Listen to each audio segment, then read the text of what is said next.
নমস্কার সকলকে সুপ্রভাত। আজকে আমাদের এখানে তৃতীয় দিন আর এখন বাজছে সকাল ৮টা। আমরা এই মাত্র সবাই ঘুম থেকে উঠলাম।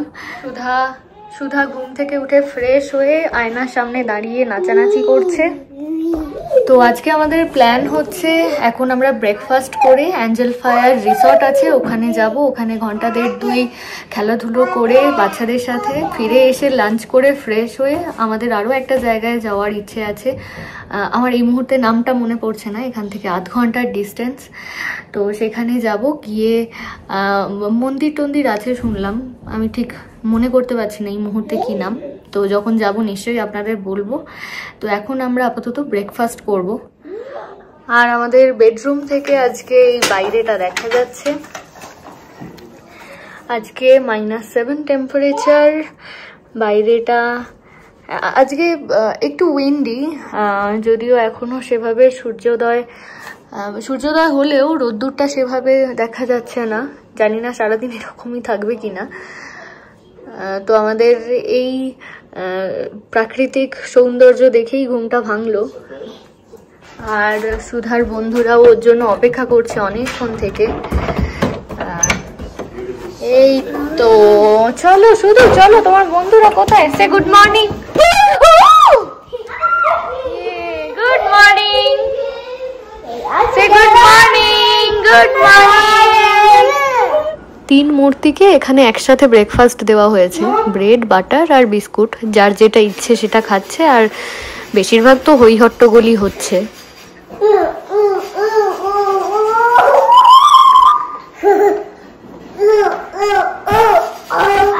আমাদেরও আজকে সেম ব্রেকফাস্ট, ব্রেড আর বাটার। তো কেউ অমলেট খেতে চাইলে বানিয়ে নেব আমরা, আর তার সাথে চা। এখন 10টা বাজছে, আমরা সবাই রেডি হয়ে গেছি, এবার বেরোবো। বাড়ি থেকেই সবাই রেডি হয়ে যাচ্ছি। সবাই রেডি হয়ে গেছে। Wow, you look so beautiful. How to bite it? Yeah. I guess your type.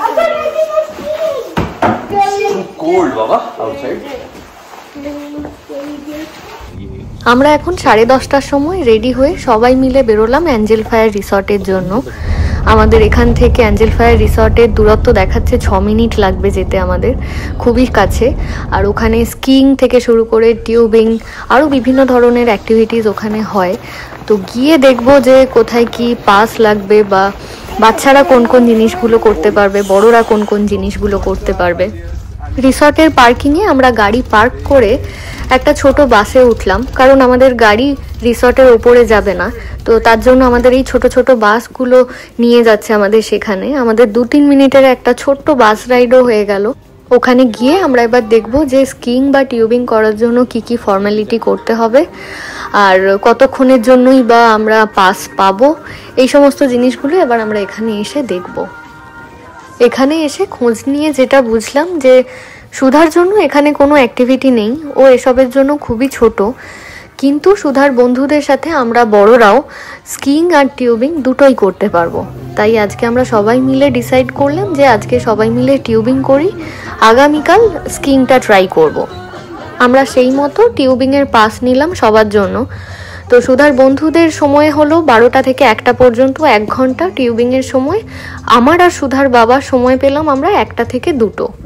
11টার মধ্যে তো সমস্ত কিছু কমপ্লিট হয়েও গিয়েছিল, কিন্তু 11টা থেকে 1টা পর্যন্ত অপেক্ষা করা সত্যিই খুব কঠিন, কারণ এখানে আর করার মতো কিছু ছিল না। আশেপাশে যদি একটু স্নো থাকতো তাহলে সুধাকে নিয়ে একটু খেলা যেত, কিন্তু সেই সুযোগটাও ছিল না। তাই ও আমার কোলে বসে থেকে ঘন্টাখানেক মতো ঘুমিয়েও গিয়েছিল।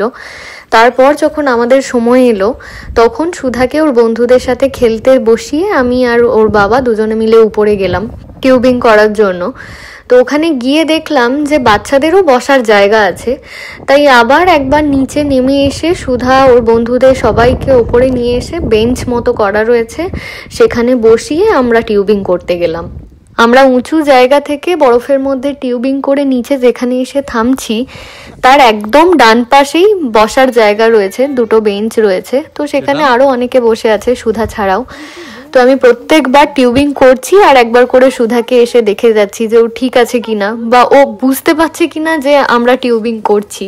কিন্তু ওকে দেখে যেটা বুঝলাম যে ও কিছুই বুঝতে পারছে না যে কি হচ্ছে, ও নিজেকে নিয়েই ব্যস্ত আছে আর চারপাশে যে সমস্ত স্নো পড়ে রয়েছে সেগুলো নিয়েই ও খেলতে ব্যস্ত।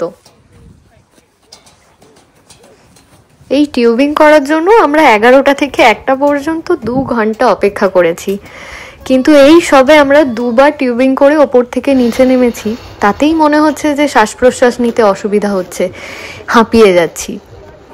তো এটা নিয়ে 3rd টাইম আমি যাচ্ছি, ভীষণ স্ক্যারি, খুব ভয় লাগছে, মনে হচ্ছে লাইন থেকে না বেরিয়ে যাই আমি, এত স্পিডে নিচেতে নামছি। যদিও আমি সব থেকে স্লোয়েস্ট লেনটা আমি যাচ্ছি যাতে স্লোলি নিচে পৌঁছতে পারি, কিন্তু বেশ ভয় লাগছে আমার, কিন্তু করে আনন্দও লাগছে প্রচুর, যার জন্য এটা আমার 3rd অ্যাটেম্প্ট আর এটাই ভাবছি লাস্ট, এরপর আর না। তো আমার 1টা থেকে 2টো পর্যন্ত আছে স্লাইড করার টাইম টিউবিং করার জন্য, কিন্তু আমার তো মনে হচ্ছে 3টেতেই আমার জন্য এনাফ, আর না। এরপর আমি সুধাকে এখানে নিয়ে আসবো, নিচেতে অনেক স্নো পড়ে আছে, ও একটু খেলে নেবে ওর মতো করে, তারপর এখান থেকে ফিরে যাব, আর কি প্ল্যান আছে দেখা যাবে সেগুলো। তো এই যে আমরা এখানে যাচ্ছি, এই হেঁটে উপরে উঠতে হচ্ছে না, আমরা এই এসকালেটারেই চলে আসছি ওপরে, আর ওপরে স্কি করার জন্য রোপওয়েতে চড়ে ওপরে যাচ্ছে সবাই, দুদিকেই রয়েছে রোপওয়ে, যারা স্কি করবে আরও উপর থেকে তাদের জন্য এই রোপওয়েগুলো, আমাদের মতো পাবলিকদের জন্য নয়, যে সমস্ত পাবলিক এখানে রয়েছে তাদের জন্য নয়, এগুলো শুধুমাত্র যারা স্কি করবে তাদের জন্য। টিউবিংয়ে এটাই আমার লাস্ট অ্যাটেম্প্ট, আমার স্বাদ মিটে গেছে টিউবিং করার, আর না। তো শেষবার বলে আমি আর সুধার বাবা দুজনে একসাথে টিউবিং করে নিচে নামছি, আর মাঝের লেনটা এতটাই ফাস্টেস্ট যে আশেপাশের 2টো লেনকে ওভারটেক করে বেরিয়ে যাচ্ছে। আমি যে লেনটায় টিউবিং করে নামছি এটা সব থেকে স্লোয়েস্ট, তাই আমি এটাই বেছে নিয়েছি। তো দুজনে যখন একসাথে নামছিলাম আমাকে তো ওভারটেক করে একবার সুধার বাবা বেরিয়ে গেল, তো ভালো লাগলো, খুব ভালো এক্সপিরিয়েন্স হলো। এবার সুধা অনেকক্ষণ একা আছে, আমি এবার ওকে নিয়ে ভাবছি একটু সামনে এটা খেলবো, কারণ আমাদের তো এবার ফিরতে হবে, 2টো তো প্রায় বাজতে চললো, তার উপর আজকে লাঞ্চ বানানো হয়নি, এরপর গিয়ে লাঞ্চ বানাবো, তারপর খাওয়া দাওয়া হবে। তাই এখানে আর বেশি সময় নষ্ট না করে সুধাকে 10-15 মিনিট ও একটু খেলে নিই, তারপর আমরা এখান থেকে বেরিয়ে যাব। Be careful.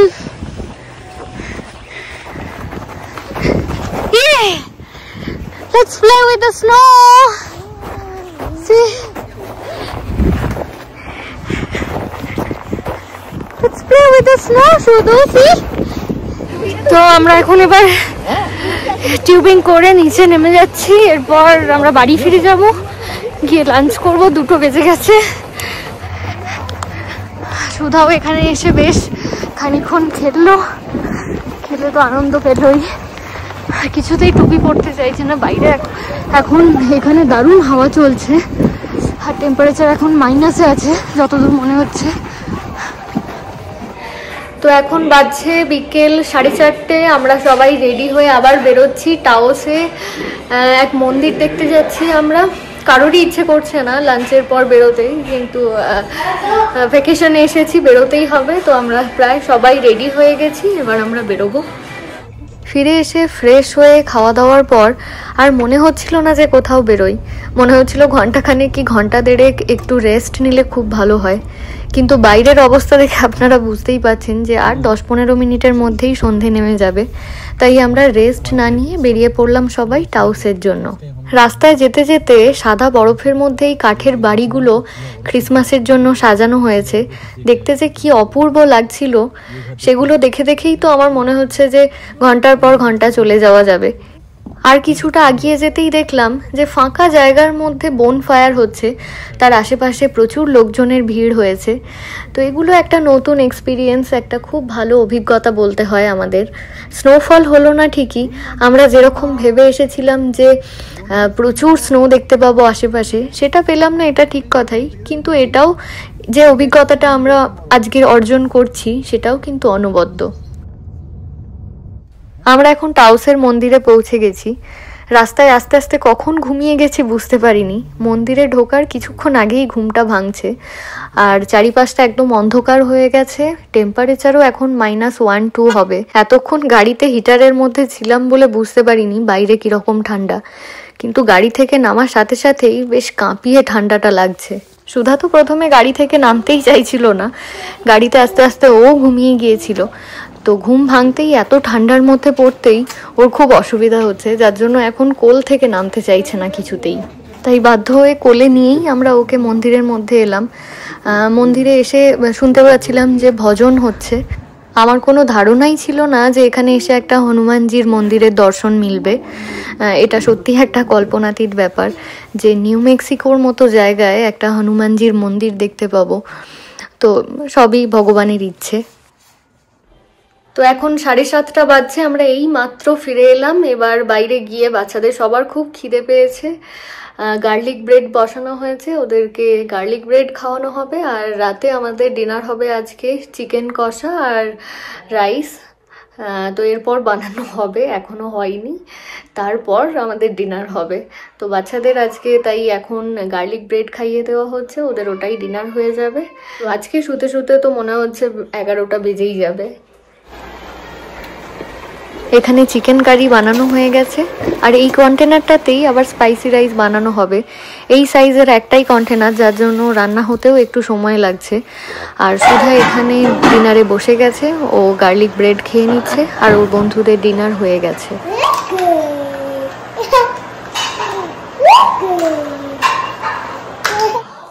তো এখন 10:30 বাজছে, আমরা সবাই ভীষণই ক্লান্ত হয়ে গেছি।